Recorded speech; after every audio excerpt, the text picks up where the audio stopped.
You care more for them. You put them up. You house them. They're a danger to us. They're a danger to our country, and you give more. To think about this, because once again, I have never felt unsafe at the hands of a Muslim, but I have felt unsafe at the hands of the likes of you. And I don't think that that's ever going to change.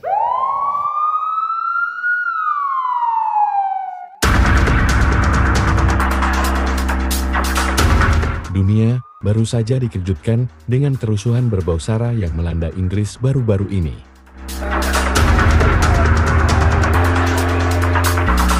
Hal ini dipicu oleh postingan anti-Islam yang beredar di media-media sosial. Seperti postingan berikut ini. You care more for them. You put them up. You house them. They're a danger to us. They're a danger to our country, and you give more. Klaim Tommy ini sudah banyak dibantah oleh warga Inggris sendiri. Bahkan banyak warga kesal dengan ulahnya. Why do you think race matters to them? I don't know. They've got nothing better to do. They've no logic. They're brainwashed. That's what it is. They're brainwashed. They don't know what's going on. They've got one leader called Tommy Robinson. That's what it is. They're brainwashed. Tudingan kepada Islam ini ternyata justru menguntungkan syiar Islam. Hal ini dibuktikan oleh penjelasan wanita penghibur ini. Ia merasakan secara langsung kehidupan bertetangga di lingkungan Inggris yang mayoritas penduduknya beragama Islam. When I was on the street on drugs and borderline naked, a Muslim man found me. This Muslim man picked me up off the floor, carried me to his wife. His wife bathed me, dressed me, fed me, loved me, and took me somewhere that I could be safe. My son goes to a predominantly Muslim nursery. All of the staff are Muslim. Those women would lay down their life to protect my son. They love him like their own. When he is not well or he's poorly, he is absent, they will ring me throughout the day to check in and just say, oh, how's Ollie today? Is he doing okay? Are you doing okay?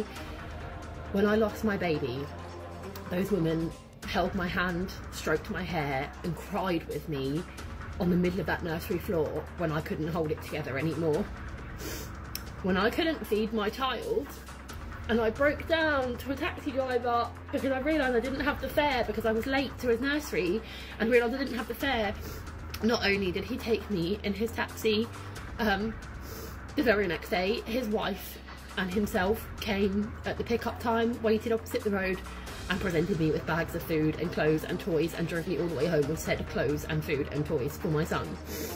No hesitation, no questions, no repayment, no talk of religion, just genuine kindness and compassion. I cannot fathom the way the world is right now.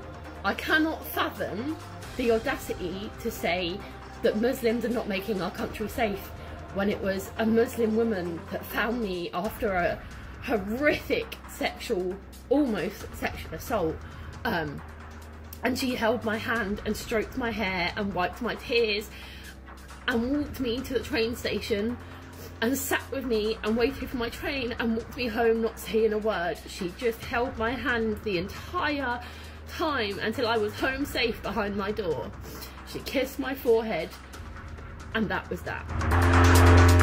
Wanita ini memiliki begitu banyak pengalaman manis selama dia tinggal di tengah tetangga muslimnya. Kebaikan muslim seperti di luar logika baginya. Hal ini membuatnya begitu terbawa emosi saat masyarakatnya menuduh Islam dengan sangat keji.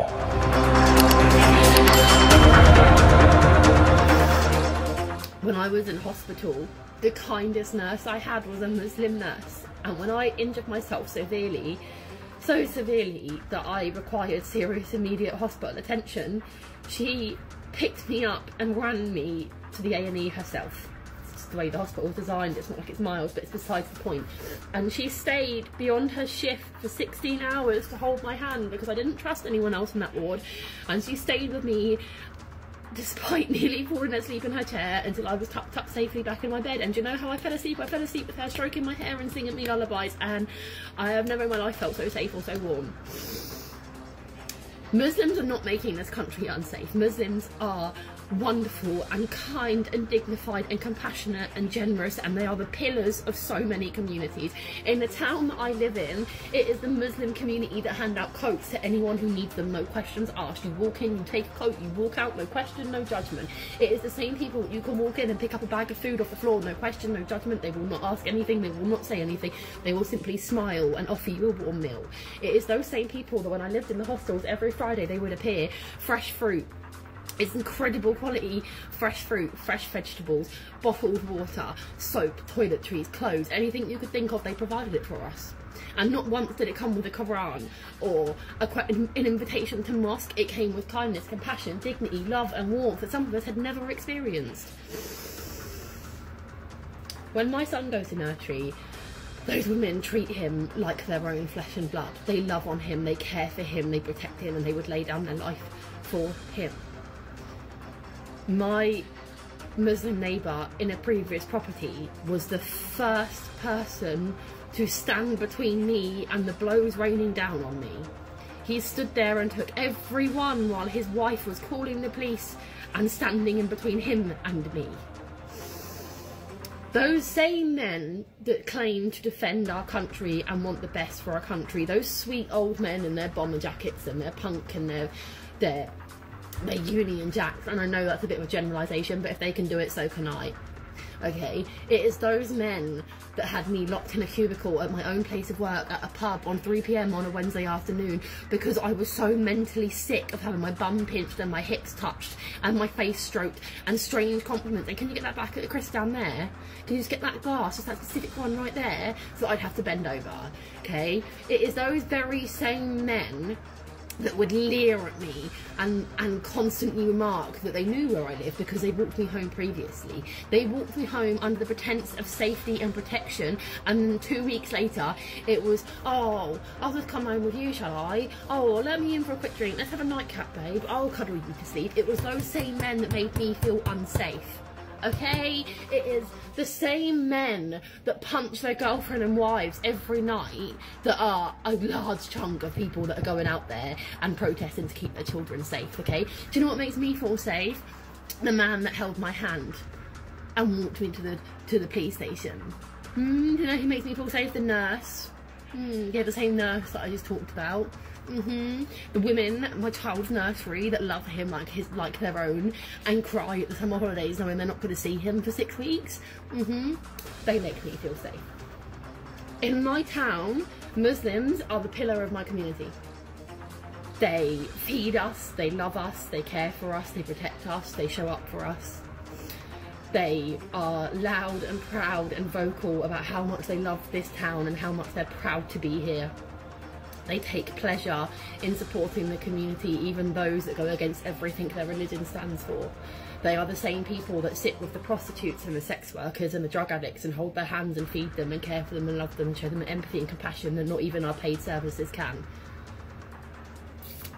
So yeah, I'm pretty fucking angry that we have the audacity, the absolute audacity to tell one of the most beautiful, gentle religions that they are violent and a danger to our children.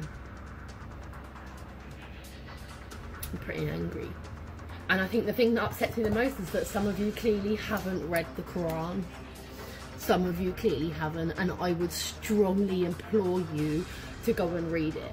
Because you say Islam doesn't value women or children, but did you know that the moment a woman becomes pregnant with child, she is immediately granted access to Jannah, or Jannah, correct me if I'm wrong, which is the Christian equivalent to heaven. No questions asked. No matter what mistakes you make in the future, you birth a child, they value you so much as a mother and as a child that you are instantly granted access to Jannah. So just think about that. Just, I implore you, just for 1 second, if it's possible in your stellar drowned brain about this, because once again, I have never felt unsafe at the hands of a Muslim, but I have felt unsafe at the hands of the likes of you, and I don't think that that's ever going to change.